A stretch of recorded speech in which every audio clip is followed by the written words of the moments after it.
Welcome to this edition of Game Day Wrap-Up. Along with Mike St. Green, I'm Cameron Irvine. Simon cowling it at the end of Week 12 with a black T-shirt and an exhausted face. That, Mike, I feel like I say it every year. I probably should stop doing it, but I cannot think of a better Week 12 than that. That was so crazy. Just unbelievable. We have games that aren't in our wrap-up that were, like, incredible and had worthwhile storylines, and they didn't even make the cut this week. Yeah, Cam, great Week 12. I feel like Rip Van Winkle.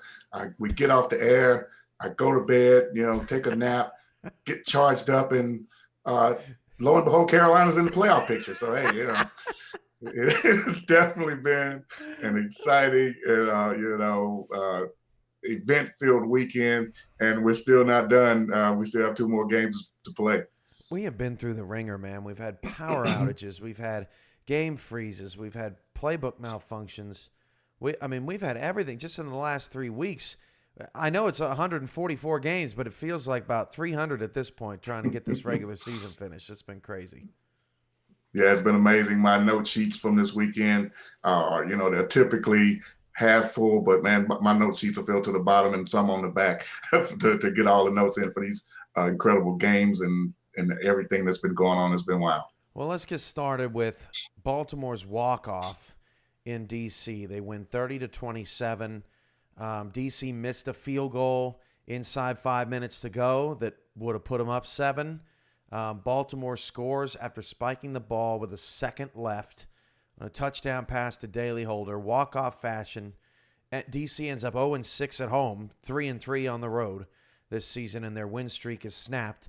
And Baltimore clinches a first-round bye and avoids the wild card. A very up-and-down season for the Vultures, but they'll at least get to the quarterfinals. Yeah, Cam, up and down season for the Vultures. Indeed, they seem a little vulnerable. They're defending champions, but they seem like maybe they can be had this season. They did have a few slip-ups along the way, but to get to this game specifically, incredible game today, Cam. DC, they've been this competitive, one-score team, win or lose either way pretty much all season long. Probably the one outliers when they, were totally overmatched with Denver maybe in, I think, week 2 of the season. But other than that, this team has been competitive all season long. And this was a tough game for Baltimore to have to say, okay, we want to go ahead, and have a cakewalk and get into a bye situation in the playoffs. But, yeah, DC played incredibly well today. It's worth noting that Daly Holder, who caught the game-winning touchdown, dropped a wide-open touchdown pass earlier in the game. Maybe that's karma to right the wrong there for Holder. Good on him for being able to come back from that. But another shout-out, too, to just Baltimore's offense in general. DC's defense has not been giving up a lot of points. In their 2 wins, they gave up 12 to Houston and 10 to Queen City. And Baltimore went up on the road, put up 30. Not every team is putting up 30 these days. So they showed up today. Oh, they definitely did, Cam. K. Marion had a touchdown pass. Kevin Say, offensive rookie of the year candidate. He had another solid game, 106 yards, a couple touchdowns. Shabazz Synergy had a solid game today. DC, like I said, they just kept doing DC things like they've done all year long. I really like this team. Hopefully they can keep it together. And as I said a little earlier in the Discord chat, in my way too early playoff team prediction for next season, I look for DC to be there if they can hold its roster together. I was watching that conversation, and somebody said, you put in Carolina, Mike, and now we're talking, and now here we are. You don't even have to wait till next season. Yeah, we'll see what happens with Carolina. That's for sure this season. So to update everybody that's watching this today, so Monday, April 12th, Carolina and Charleston will be playing a makeup game. That game froze in the third quarter. Initially, the league called it done. That was when we thought Carolina didn't have a chance for the playoffs. They now, in fact, do, so we have to play that game in full. So Baltimore wins with 1 second left, the final game of a wild weekend. But yesterday, Mexico City, down 28-7 in the fourth quarter, yesterday meaning Saturday, down 28-7 in the fourth quarter, comes back and ties the game at 28. Then Houston's DR Sim has this incredible touchdown where he eludes Jeffrey Daggs. And then Mexico City got the pick six with Jeffrey Daggs. They went up 35-28. DR Sim climbs him back to 35-35. We go to overtime. The game featured a field goal miss from Cole Varner off the crossbar. And the crazy thing about this game is that Cole Varner from Mexico City almost beat his dad on a game-winning field goal, but it wasn't to be. Instead, a one-handed catch on a walk-off by Fox Highwind, who was hurt earlier in the game, came back to win, and Mexico City ends up getting the win.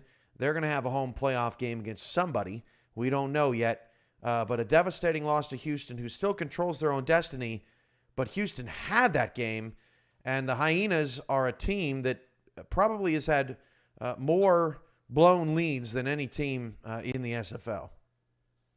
Yeah, we talked about this a little bit yesterday, Cam. We talked about maybe Houston plays up or down to their competition. And here's another game where they played up to the competition. They started off a little slow. Mexico City got early, a touchdown from Mike Daggs on the first drive. They went up early, and then, all of a sudden Houston turned it on. And it was very similar to the game that they beat Denver. And I believe Denver scored first in that game. Then the next thing you know, Houston turned it on to give Denver their only loss of the season. But then, you had a touchdown catch from Leroy Brown. Warren Murray, he finally emerged in his last game of the season, 3 touchdown runs in that first half. And, Houston, they were rolling. and Mexico City were down and out. They started the fourth quarter with a Phoenix Jones touchdown run, and that really ignited them for the comeback in this game, as you mentioned. Fox Highwind with a late touchdown, overtime touchdown to get this to seal the victory and send Mexico with a home game into the playoffs. And we talked about earlier today, Jacksonville, or Florida rather, having Jacksonville's number. Houston has Mexico City's number. They didn't win the game, but they always play up to Mexico City, as we were talking about. And I'm quite frankly, I'm surprised that they lost the game. I mean, this is a great rivalry. That was the 14th meeting, and the two teams have split their meetings. So I stand corrected. Houston has won 7 of the 13 meetings. They've met 13 times, but they met 4 times in 2016, 4 times in 2017. I mean, they've met every year since these franchises have started. It's always fun when these two get together, and it's pretty underrated, I think. Fun rivalry. Yeah, great rivalry, and now it's a great division. And if Houston can pull off one more victory, I'm not sure what the playoff schedule is going to look like. Maybe we'll get to see this one more time in the playoffs, and we'll see how it turns out. Oh, that would be fun. That was a classic, and a 21-point comeback. I was talking to Matt Wilson. He thinks that might be the largest in his era since he joined in season 6. He remembered a 19-point comeback in his first start against Carolina, but couldn't remember anything that was as extreme as that win over Houston. So big shout-outs to Mexico City for that win. You mentioned Denver, Mike. Vice Wars 8 was one of, if not the best, Vice Wars that we've had. Vegas showed up, and I still don't understand how they lost this game, Mike. They blow a 20-point lead that they had at the half, and they got a big goose egg in the second half. What happened to Vegas to lose this game? I tell you what, your guess is as good as mine, because it was like, slow poison or something like that. Before you knew it, Denver were knocking on the door of winning this game, but Vegas had this game, totally in control in the first half. Everything was going their way. Scott Johnson with 3 touchdown runs, very similar to what Warren Murray did with Houston. The defense was playing well, and all of a sudden, they held McChesney, basically to nothing in the first half. And I think I mentioned to you at halftime in this game, it was going to be difficult. I felt like it was going to be difficult for Denver to come back because McChesney was being controlled, and I didn't feel like Denver had enough explosive plays, in their repertoire from their receivers to come back in this game. And I saw a little bit, later today, and looking at some of the statistics, is that Denver doesn't have I think, an 800-yard receiver on their roster, but all of a sudden, Giacomo Jones just started, making plays all over the place. He had a huge day, a couple touchdown passes, touchdown catches, and all of a sudden Denver's ahead in this game. And that's basically what happened. They got huge plays from Giacomo in the second half, and the defense stepped up, held Las Vegas scoreless, and before you know it, Denver wins this game. It's clear to me, Mike, after the game, I mean, you mentioned McChesney didn't have a great game, but he had a solid game. It's clear to me, and the stats prove it too, 400 yards more than anybody else, that Denver is just a terrific running team. They have the personnel. It's not just McChesney. It's the fullback. It's the offensive line. It's D'Amico Ryans, Gene Benazzi, all those guys. They are a really great rushing offense. And I think if anyone's going to be Denver, I don't think it's going to be because they stop the run. I just don't. It just seems like if you stop the run, if you key in to stop the run, their passing offense is too efficient. It's not flashy, but they're just too efficient. And they're just going to melt you down like slow poison, right? I wonder if you just have to let McChesney have his. And if you make Josh Miller totally ineffective, what happens, right? I think so many teams are worried about McChesney. He's going to get tired eventually. He can't carry the ball 60 times. It's just an interesting conundrum. They're clearly the favorites right now. I mean, Florida's right behind them, but if Denver can't lose this game down 20 and looking completely anemic, what game can they lose? I don't know. Right.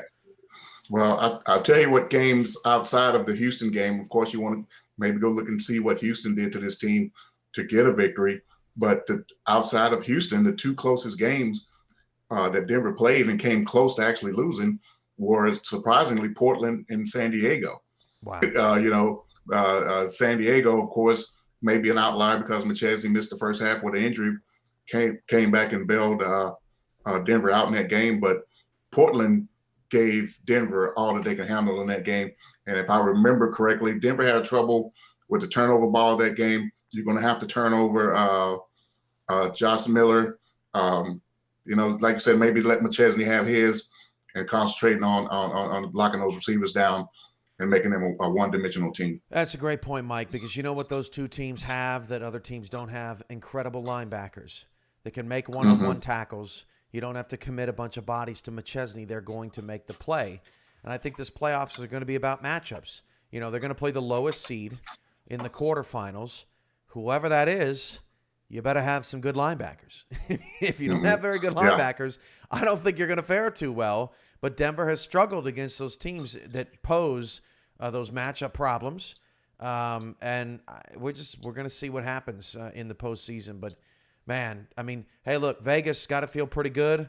Although they're going on the road in the first round of the playoffs to St. Louis, they got to still feel pretty good. They already went to St. Louis and won the game in blowout fashion in the first matchup. Harder to do it a second time, especially on a big stage like that. Yeah, that's going to be an interesting rematch. I want to see what type of adjustments that St. Louis makes in this rematch game. Especially being just weeks apart from one another. St. Louis, basically, they know what they have to do: control Scott Johnson in the running game, keep John Blaze from running all over the field. Making deep plays down the field. But I think the one X factor in this game is going to be the return game with Las Vegas. I think Doug Britton may make a few huge plays in this game, and it may be the difference in this game. But, it's early in the process, so we'll see how it goes next weekend. In the Tex-Mex division, Fort Worth falls to Lone Star. Speaking of teams that have your number, Lone Star has Fort Worth's number. Lone Star's now 3-0 against the Toros all time, 44-42. Holy moly. Fort Worth trying to get the record for least points allowed in a season. Whoop, right out the window. Lone Star cannot figure this team out, Mike. They're explosive. They're anemic. They're explosive again. and hey, shout outs to them. We were talking early in the season, Mike, that maybe Lone Star was a little bit of pretenders last year for who they beat. This year, they have the best strength of victory of any team outside of Houston, 528. They beat great teams, and they beat another one here today. They're in the playoffs and looking to make some noise, too. They'll host Jacksonville in the first round. Yeah, Cam, early in the season, I do definitely remember having that conversation about, who is Lone Star? What are they? And we couldn't quite figure them out at the time. But I tell you right now, I feel like I know exactly who they are, what they like to do, and I think they know exactly who they are and what they like to do. And two of those things are pound you with Ike McBride. She's a great back. They're going to pound you with her, get her in the flats in a little bit of the passing game. But then what they're going to do after that is hit you deep with a bunch of deep balls with the great receivers that they have. Deuce Finnick has had a fantastic rookie season. I mean, he's made a ton of big plays in that offense. Then if he's not doing it, then you're looking at Greg Soto. Then Dave Axis had a big touchdown catch today. This team has answered and checked all the boxes. And the other thing that struck me, when this game started today, I think the announcers made a comment that it was a playoff field. I didn't feel like it was a playoff field. I just felt like it was a rivalry game. But what I did feel like going into this game is that both teams had to feel and look of playoff teams. And I know if Lone Star would have lost, that it may have been questionable, but they just look and feel like a playoff team to me. So I think they've checked all the boxes as to who they are and what they like to do. It was almost like both teams were so efficient, they were so good offensively, that it really wasn't a bad defensive game, if that makes any sense, right? 86 points were scored, but it didn't feel like they were just giving stuff up. Everybody was in position, just a lot of people making plays. And I think you're right, Mike. I think they're finding their identity. Greg Soto and Dave Axis are spreading teams out. They're putting Williams out wide, and they're letting McBride win one-on-one matchups. They've kind of gone away from the clutter it up in the middle of the field. Their weapons are too explosive on the outside, and I think they've really found a way to kind of find their balance. I think early in the season, they weren't getting the running game involved, and so they overcorrected trying to get it involved, but then it hampered their big play explosivity. I think they found the balance now right at the right time, and Lone Star's got a pretty good matchup. They've already beaten Jacksonville, and they're at home. The pressure is on the Kings now to figure out the glory. Yeah, pressure's going to be on Jacksonville a little bit to, see what we can figure out. Well, Dave, we can figure out going into this game. But one plus, I think, going into this game more than anything, we won't be in a snowstorm this time around. So, we'll see how we can do up there in 80, 90-degree weather. But one more note, Cam, about this game, and it's amazing to me how I'm kind of, assessing this, but and especially in a 44-42 game, this game changed at 3-0 midway through the first quarter. It's because hard to believe that it was that low scoring at any point. It was 3-0 early. I mean, very early in the game. I think second possession. Fort Worth up 3-0, block a punt, and it looks like okay, block punt. All momentum is in our favor, but John A. Chapman, of all people, picks up the punt, scampers 10+ yards, gets the first down, and then Lone Star's off and running, and now we're in a back and forth game the rest of the way. It was amazing to me how a play like that kind of siphoned the momentum away from one team and gave it to the other, and then we win for a dog fight the rest of the way. They scored a touchdown on the next play too. I'm glad you brought that back up. I totally forgot about it. It was so early in the day. I was still waking up, and wow, yeah, that was a stunning play. Definitely never seen that. Now we did see in San Diego. I remember I'm trying to remember it was blocked, and then the punter recovered it and went all the way, but there was a penalty and it brought it all the way back. This one was different. The punter didn't recover it, but you said Chapman recovered the punt fumble. They also recovered an onside kick later in the game to seal the game. So that was incredible. Just incredible. Incredible stuff in this game. I mean, when I talked about my full note sheet, this game definitely has it all covered. Let's take a look at the updated playoff picture here. So, really, there's four main scenarios left. So, let's focus on the teams that possibly could be out after the last two games of the SFL regular season. Los Angeles needs a Charleston win on Monday and a London win on Wednesday to make the playoffs. They would make it as a 12 seed and they would play Fort Worth. Carolina needs a Carolina win on Monday and a London win on Wednesday to make the playoffs. They would be the 11 seed and they would take on Mexico City in the 11-6 game. Houston controls the other part of the equation. If Houston wins, they're going to get in. LA and Carolina are not. And obviously, if they win, they're going to get in. They would get in as the 11 seed, and they would play Mexico City. Now, let that sink in, Mike. You were asking for the rematch. If Houston wins, Houston will get Mexico City in the rematch. That's the last playoff game of the weekend.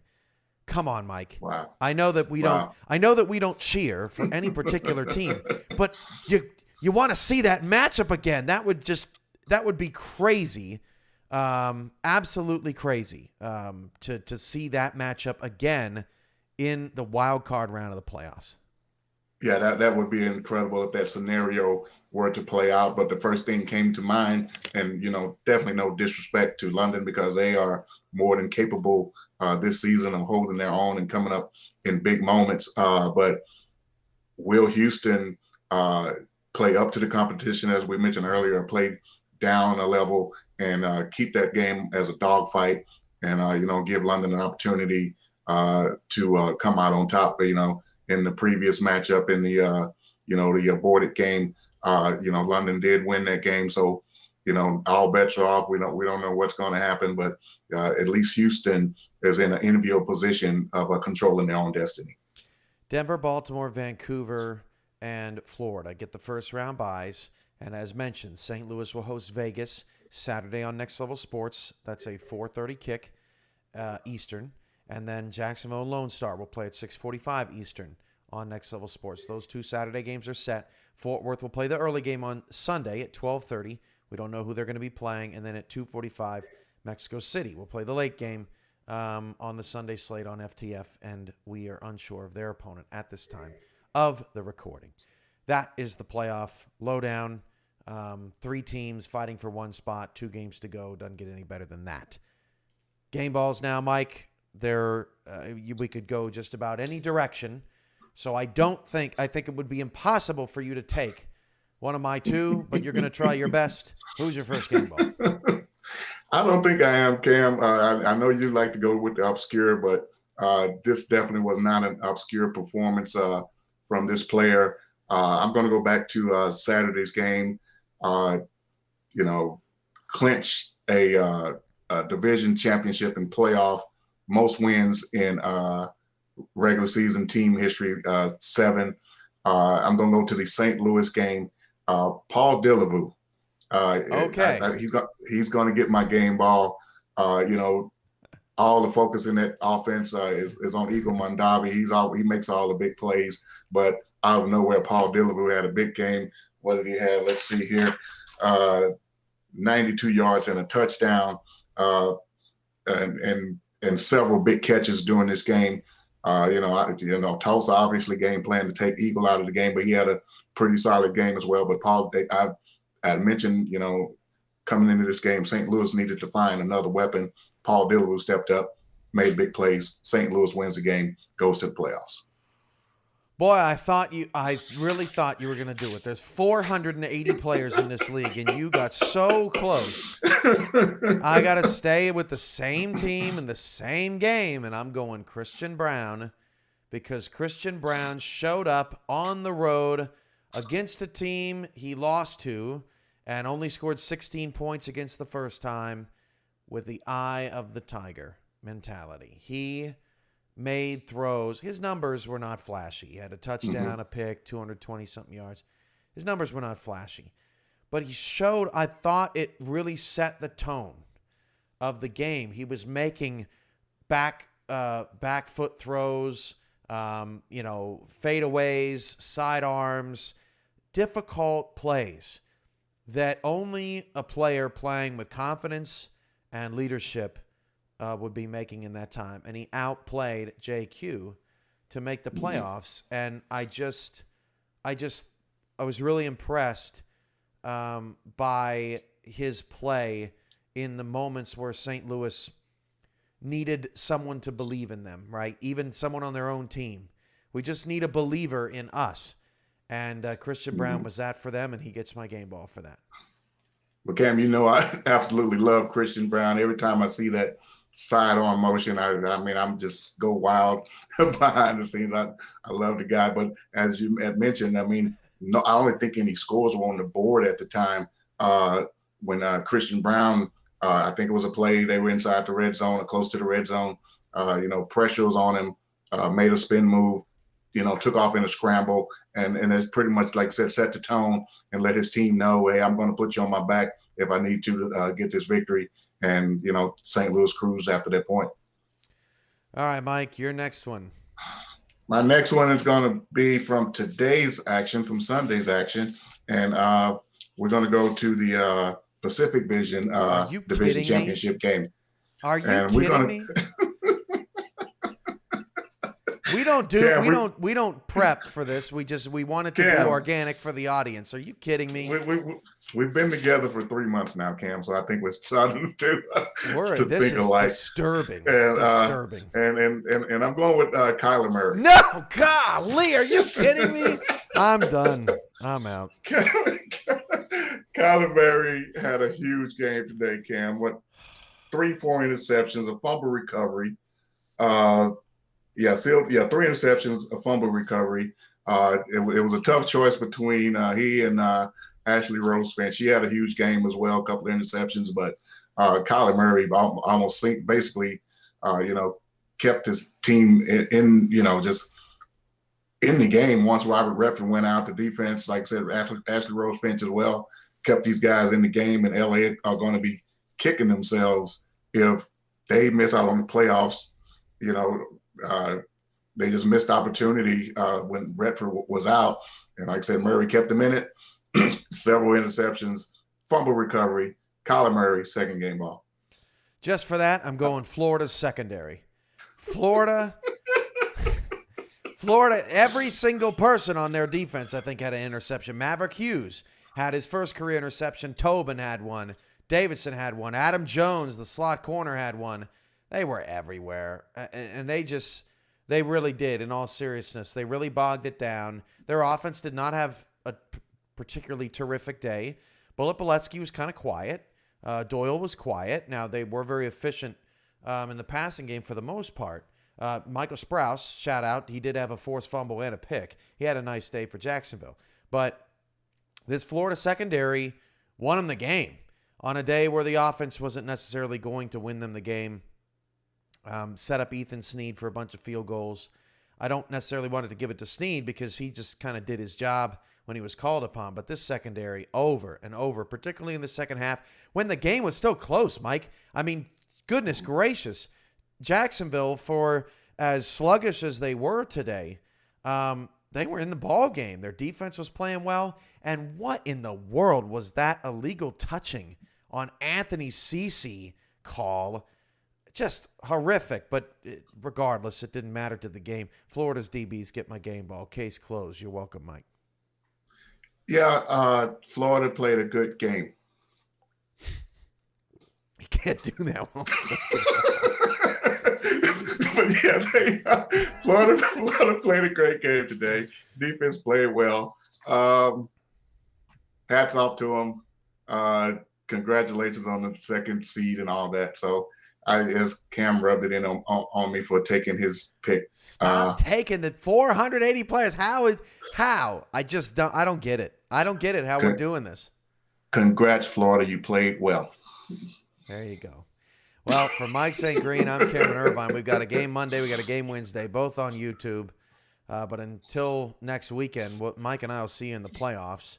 And it's going to be fun. St. Louis and Vegas gets us going. 2 rookies. Can't wait. For Mike, I'm Cam. We'll see you guys later next time.